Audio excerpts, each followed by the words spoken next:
Bumuo na ng Special Investigation Task Group ang Manila Police District para tutukan ang investigasyon sa pagpatay sa dating barangay chairman at nominee ng ABP Party List. Hawak na ng mga otoridad ang CCTV footage ng malapitang pagbarel sa biktima. Nasa frontline ng balitang yan si Nina Ong Pauco. Pasado alas 5:30 ng hapon ng April 28, makikitang nakatambay sa gilid ng kalsada sa Barangay 435, Zone 44 sa Sampaloc, Maynila, ang bombero ng Pilipinas Party List 3rd nominee at dating barangay chairman na si Linensky Bacud. Maya-maya, dumating ang isang lalaking naka-helmet at may hawak na baril. Napatakbo ang mga tao palayo, habang napahiga naman si Bacud. Dito na siya niratrat ng naka-helmet na gunman. Mabilis naman tumakbo ang namaril. Pagkatapos, nagkalat ang dugo at mga basyo ng bala sa covered court kung saan nangyari ang pamamaril. Ayon sa Manila Police District, nakatayo lang si Bacud nang dumating ang riding in tandem.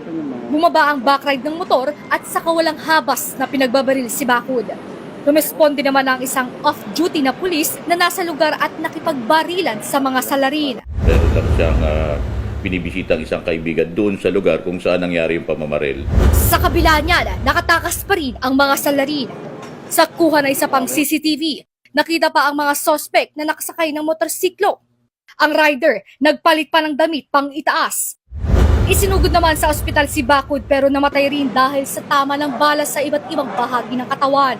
Nasugatan naman sa binti ang responding pulis at kasalukuyan nagpapagaling sa ospital. Bumuo na ang Manila Police District ng Special Investigation Task Group na tututok sa investigasyon.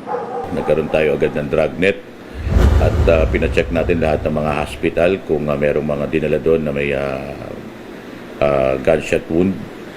At immediately nagkaroon na rin tayo ng SITG para tutukan itong kaso na ito. Sinubukan ng News 5 na kunan ng pahayag ang pamilya ni Bacud pero tumanggi muna silang magbigay ng pahayag. Kinunde na naman ang bombero ng Pilipinas Party List ang krimen. Hindi raw solusyon ang dahas sa anumang bagay, lalo na ngayong nalalapit na ang eleksyon. Nagbabalita mula sa Frontline, Nina Ong Pauco, News 5.